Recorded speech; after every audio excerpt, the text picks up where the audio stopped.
నమస్తే welcome to signal TV.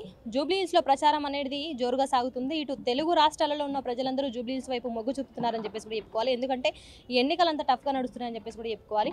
మరి ప్రజలదే ఒకవైపు ప్రజల నాడు ఎట్లా ఉందని చెప్పేసి తెలుసుకుంటూనే ఉన్నాము. మరి అదేవిధంగా ఇటు కాంగ్రెస్ తరపు నుంచి వెళ్ళి కూడా నాయకులు ఉన్నారు. మరి వేములవాడ ఎమ్మెల్యే ఆది శ్రీనివాస్ గారు అయితే ఉన్నారు. వారితో మాట్లాడే ప్రయత్నం అయితే చేద్దాం. మరి జూబ్లీ హిల్స్లో వాళ్ళ ప్రచారం ఏ విధంగా జరుగుతుందనేది కూడా తెలుసుకునే ప్రయత్నం చేద్దాం. సార్ నమస్తే. నమస్తే. ఎట్లా ఉంది సార్? ఇప్పుడు చాలా టఫ్గా నడుస్తుందని చెప్పేసి కూడా ప్రజలే చెప్తున్నారు. ఎట్లా ఉండబోతుంది మీ ప్రచారం? అంటే మేము చూస్తున్న ప్రచార సరళి, మేము వెళ్తున్నప్పుడు బస్తీలలో కానీ కాలనీలలో కానీ వారి ఆలోచన మరో 3 సంవత్సరాలు తెలంగాణలో కాంగ్రెస్ పార్టీ ప్రభుత్వం ఉంటుంది కాబట్టి కాంగ్రెస్ పార్టీ అభ్యర్థిని గెలిపించుకొని ప్రభుత్వంలో ఉన్నటువంటి యువకుడు విద్యావంతుడు నవీన్ యాదవ్ గారికి అవకాశం ఇస్తే జూబ్లీ హిల్స్ను అన్ని రంగాల్లో కూడా అభివృద్ధిలో తీసుకొని పోవడానికి అవకాశం ఉంటుందని చెప్పిన ఒక భావన వారిలో కనిపిస్తున్నట్టుగా నాకు అనిపించినటువంటి సందర్భం. అంటే మేము గడప గడప కూడా తిరిగినటువంటి క్రమంలో తప్పనిసరిగా ఈసారి మీ నవీనే గెలిపించుకుంటూ అనే మాట ఎక్కువ శాతం వినిపిస్తుంది కాబట్టి జూబ్లీ హిల్స్లో కాంగ్రెస్ పార్టీ గెలవడం ఖాయంగా కనిపిస్తున్నటువంటి సందర్భం. గత 3 మాసాలుగా కూడా జూబ్లీ హిల్స్లో ఎక్కడికక్కడ ఇబ్బంది ఉన్నటువంటి అంశాన్ని ప్రభుత్వం తీసుకుపోతే ఇంచుమించు 140 కోట్లు 140 కోట్లతోని నిధులు మంజూరు చేసి పనులు కూడా జరుగుతున్న తీరులలో ప్రజలలో ఒక నమ్మకం కలిగింది. అంటే ప్రభుత్వం పక్షాన్ని నిలబడితే మన ప్రాంతాన్ని అన్ని రంగాలు కూడా అభివృద్ధి పథకాలు తీసుకొని పోవడానికి అవకాశం ఉంటుందని చెప్పని ఆ కోణంలో గౌరవ ముఖ్యమంత్రి రేవంత్ రెడ్డి గారు ఇందిరమ్మ రాజ్యం ప్రజాపాలన మొదలైన తర్వాత కూడా సంక్షేమ కార్యక్రమాలు అందిస్తున్న తీరును కూడా ప్రజలు ప్రశంసిస్తున్నారు.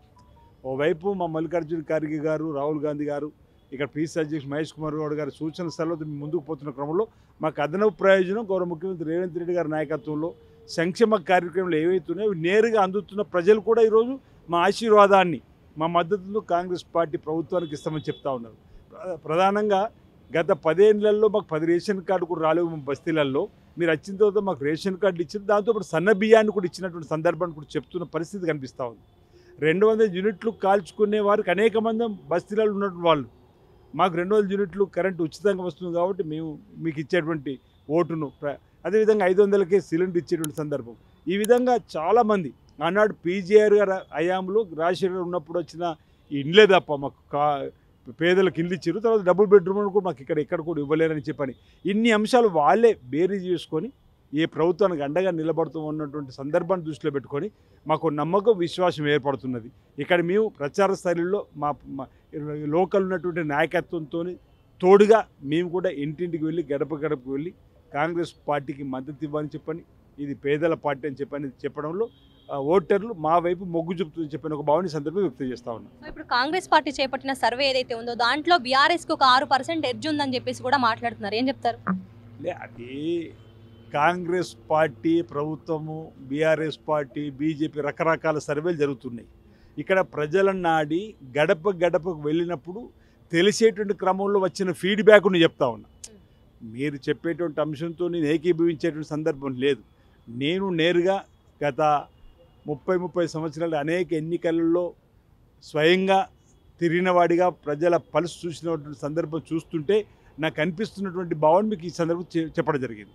సో ఇప్పుడు అజారుద్దీన్ గారి మంత్రి పదవి అని నిన్న ప్రమాణ స్వీకారం చేయడం జరిగింది. సో ఆ యొక్క మంత్రి అనేది చెల్లదు, 6 నెలల్లో ఎమ్మెల్సీ కనుక రాకపోతే ఆ మంత్రి చెల్లదు అనే మాటకి మీ సమాధానం ఏంటి సార్? అజరుద్దీన్ గారు చక్కటి క్రికెట్ క్రీడాకారుడు. ఆయన దేశానికి క్రీడలతోటి ఎంతో పేరును సంపాదించినటువంటి వ్యక్తి. అజరుద్దీన్ గారు భారతదేశ క్రికెట్ జట్టుకు నాయకత్వం వహించినటువంటి వారి సేవలను గుర్తించి వారికి మంత్రి పదవిని ఇవ్వడం జరిగింది. దీనిపైన కూడా భారతీయ జనతా పార్టీ రాద్ధాంతం చేసిన సందర్భం చూసినాం. అసలు మంత్రివర్గ విస్తరణ జరపద్దు, అజరుద్దీన్ మంత్రివర్గం తీసుకోవద్దని చెప్పని. ఈరోజు అదే రాజస్థాన్లో అక్కడ ఉప ఎన్నికల్లో పోటీ చేస్తున్నటువంటి అభ్యర్థిని ఏకంగా 20 రోజుల ముందు మంత్రి చేశారు. ఇక్కడ అజరుద్దీన్ గారు మాకు పోటీలో కూడా లేరు. మేము ఆయన ఆలోచనను, ఆయన చేసిన సేవ, క్రీడారంగాన్ని చేసిన సేవను దృష్టిలో పెట్టుకొని ఇవ్వడం జరిగింది. చట్టంలో ఉన్న వెసులుబాటు ఈరోజు బీఆర్ఎస్ అంటున్నది ఒకవేళ 6 మాసాల లోపల చెల్లదని. హరీష్ రావు గారు ఎమ్మెల్యే కాకముందు మంత్రి కాలేడు. వైఎస్ రాజశేఖర్ గారి హయాంలో కేసీఆర్ గారు సూచన మేరకు అది మాతో ఒప్పందంలో ఉన్నప్పుడు హరీష్ రావు గారు ముందు ఎమ్మెల్యేనా, ఆయన కూడా 6 మాసాల తర్వాత చట్టసభలకు ఎంపికాడు. తప్పనిసరిగా ఇప్పటికే మేము ఎంపిక చేసినాం గౌరవ అజరుద్దీన్ గారిని. తప్పనిసరిగా 6 మాసాలు చట్టసభలో సభ్యుడవుతాడు. ఎవరికి ఎలాంటి అనుమానం అక్కర్లేదు. వారి మంత్రి పదవిలో ప్రభుత్వం ఉన్నంత కాలం కొనసాగుతారు.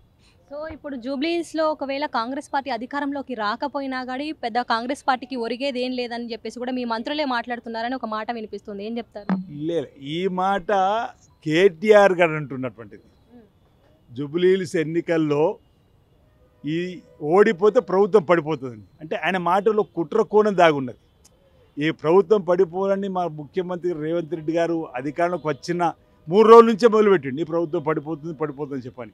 22 మాసాలుగా ప్రభుత్వం బ్రహ్మాండంగా నడుస్తుంది. సీనియర్ నాయకులతోని కలుపుకొని పోతూ రాష్ట్రంలో జరిగిన ఉప ఎన్నికల కంటోన్మెంట్లు కూడా గెలిచినాం. జూబ్లీహిల్స్ కూడా రేపు గెలవబోతున్నాం.